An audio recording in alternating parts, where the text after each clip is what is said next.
Welcome back YouTubers to my channel, The Everyday Life of an Aspie. If you're new to my channel, my name is AspieAnswersAll. All I'm at today is clinically shortened down to I'm all about creating mental health and awareness versus sharing my life story, taking you all on a journey with my everyday conditions with Asperger's syndrome, OCD and the like, so that you guys can get to know me more as a person underneath these massive diagnoses.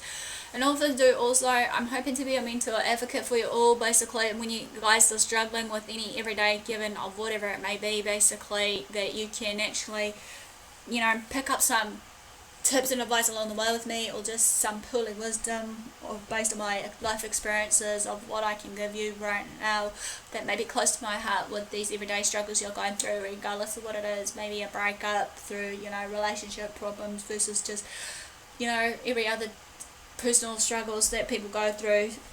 Just remember that you're not alone, however, that everyone else will probably struggle the same sort of situations. I'm hoping also, just as they call it, a voice, just to share out my life story and inviting you all on a journey. So like I've said so many times before, I want this channel of mine to be user friendly, and hopefully that many people just don't basically give me a hard time and actually say this is not the right way of dealing with it. So like I said, many people have their own ways of coping, so it's just a matter of respecting one another and actually hopefully being able to just support one another, not tear each other down, sort of thing. Because I've got something close to my heart to share with you all later on in the piece, maybe after my dyslexic series or more, so just bear with me what I'm going to share with you all, which may offend people, may not, I don't know, but it depends on how you guys want to take it.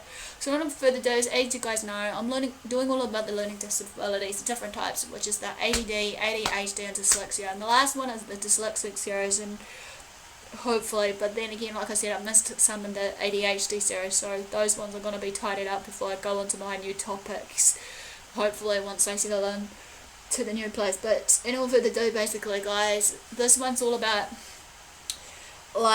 how to cope with dyslexia, which is part 8 or 9, I can't remember, I'm losing track of the parts I'm up to.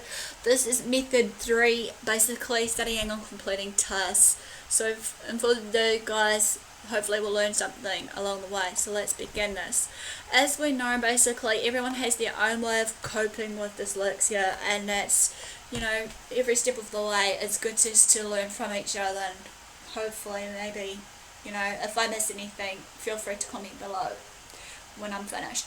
So number 1 is give yourself enough time. As we know, some certain tasks may require reading or writing that can take a little longer for people with dyslexia or any other form of learning disability that are slower to comprehend the hidden language or message behind those words. Making sure that we give ourselves adequate time to complete this work is really important. Think about how much time each assignment will take and plan it accordingly to the right time structure for you. For example, if it takes you roughly 5 minutes to read one full page of text, and you have 10 pages to read, you need to set aside at least an hour to complete the assignment ahead of time. If needed, ask the teacher how much time she expects other students to spend on the assignment. Maybe consider doubling or at least increasing that time for yourself. Pardon me. Don't wait to start on your assignments. The sooner you start, the better the outcome and more time you will have to work on them. If you wait for too long, you may find that you don't have enough time to complete them, or you could end up doing a poor job because you are rushing due to that procrastination I shared about. Number 2, remove distractions. Anyone, not just people with dyslexia, however, can easily become distracted, depending on the individual, however, when there is something going on that is more interesting than what you are currently doing. Removing these things that distract you will allow you to give your full attention to the tasks that require a lot of mental energy and thinking. Put electronic devices on silent and turn off the music or TV. Try to make sure your friends, co-workers and family know that it is study time for you, so that they can avoid interrupting you. Number 3, or shall I say on the last bit there, keep only the things that you need to complete the task around you. Put away anything you don't need, however. Number 3 is break assignments into tasks down into little chunks. Instead of tackling something all at once, work on it, as I said, in smaller chunks. Breaking it down allows you to focus more closely on the specific task and makes the assignment less overwhelming for us. For example, if you have a 20-page reading assignment, plan to read 5 pages at a time with short breaks to just what you have read. If need be, however, while you're doing these tasks, maybe after giving yourself that break, basically you can actually go back to it and actually do a total recall, write down maybe some notes here and there, or keywords of what you can recall what you've read, and highlight those words maybe if they're the important ones you need to know in your assignments or any other tasks there. That's how I go about it. If you have to write a report, break it down so that one day you write the outline, the next day you complete the introduction, one section of the body the next day, and so on and so forth.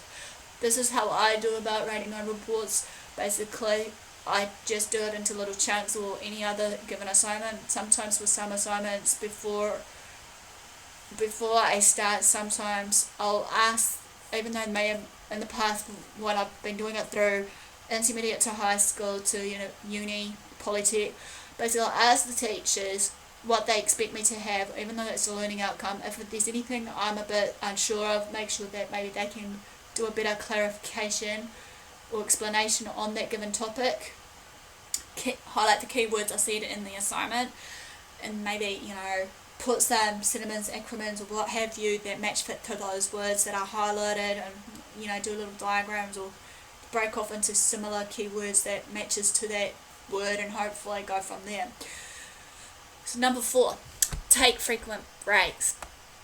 In between each chunk of the work that you have given, make sure to take a short break. This helps you absorb the information you just acquired or just read or what have you. It may also let you to decompress from the work you just completed. It gives your mind a fresh start for your next chunk of work. So after, like I said before previously, if you were giving yourself a break, say 10-15 minutes, after coming back to it, you can either A, go back to the same one and just do a total recall, or if you feel that you've had enough of it, you can put that aside and maybe do another 45 minutes to an hour of something else different, so your mind can revert back to it later if need be, depending on, as I said again, the individual. After you complete a chunk of work, okay, maybe think briefly about what you have learned or reviewed, as I just mentioned. This may give you a chance to make sure that you've understood everything so far that you've read and gathered in your thoughts processes, to see how far you've understood it, or you need to review it again for more information. Okay, just take a minute or two just to clear your mind before you return from that break. Or however, keep your breaks to only a few minutes. Longer than that, you may not end up using your time wisely, or you might easily get distracted and do something else, and then what happens? Again, we just put it aside thinking, oh, do it later. What happens? Lastminute.com, you're rushing through it, doing a hakati-pakari mess, and maybe have a lower grade than expected, and you knew you could have done better, and you have that low self-esteem mechanism on you thinking, after you get the grade back thinking, oh man, I should have done something better than that. How did I not know this beforehand? Or whatever the case may be. Number 5, study at night. You might find you can concentrate better before bedtime, when your mind and body are a little more settled and there is less going on around you. Try studying the most important material you have to look over at night, however. Some people may find the opposite, however, studying it during the daytime when they get up in the morning, after having breakfast or whatever time they can fit in for that, 10-15 minute overview or whatever it may be.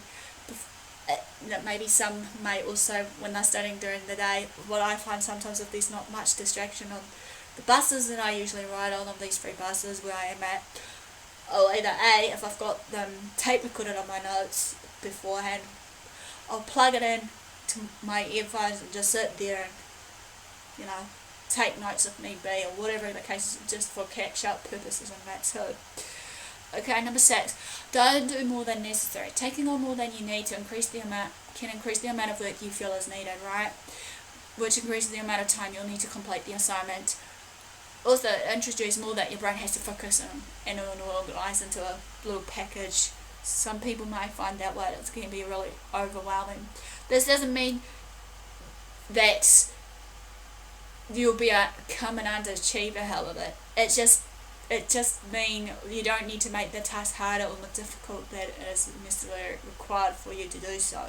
Even though what I find for me, this is just me when I'm giving this to you, I get too self-absorbed into one part of the information that I'm finding triggering, and then all of a sudden I'm losing track of time, and I'm like, holy moly, is that the time? And then I revert back to my to-do list versus my calendar or whatever beside me and think, oops, this is what I'm supposed to be doing, not this one. And I have to try and quickly switch off from that and go to that one.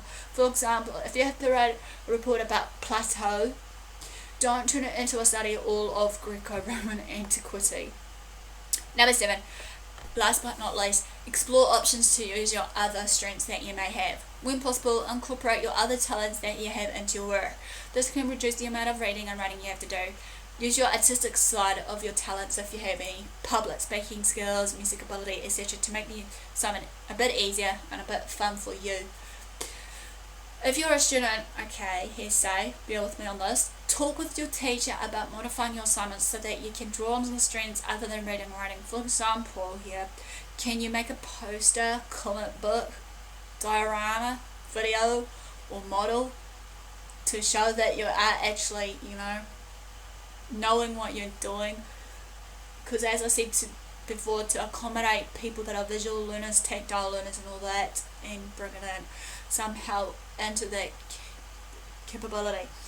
If it is a work assignment, trying to incorporate more visual elements, basically as I've said, also into it. For example, if need be, if it's a report, include charts, graphs, illustrations and or models. Or try making an oral report that you don't have to read it at all. You can present it orally and total recall it to the lecturer if need be, and maybe that lecturer will allow that. It's just a matter of, as I said, accommodating our strengths versus our weaknesses and actually being able to give it a freeway, give and take balance. Incorporate your strengths in your studying to make it more interesting and easier for you to engage with. However, this is basically ends of part 3 of the how to cope with dyslexia. So give me the like for thumbs up for support. Comment below if there's anything that you feel to basically share with me or others about how you go about learning your learning technique styles that may be of help to others with dyslexia or other form of learning disability. Feel free to also follow me on Twitter, Facebook, AspieAnswersAll. Feel free to subscribe to me because, like I said, daily or weekly I'll be putting up my vlogs. Just keep an eye out for me. Doesn't mean that I'm running away at the moment. Just remember that my time will be probably a bit less because of what's happening, of what I've shared with you all. Feel free to also share these videos around to family, friends or whoever, so that hopefully maybe they can learn a bit more about you or whatever of that everyday topic. So the more awareness I can create out there, regardless of what it may be, or the understanding, the better. So till next time, do what you love what you do. Thanks for support, thanks for watching, and I'll see you all guys again.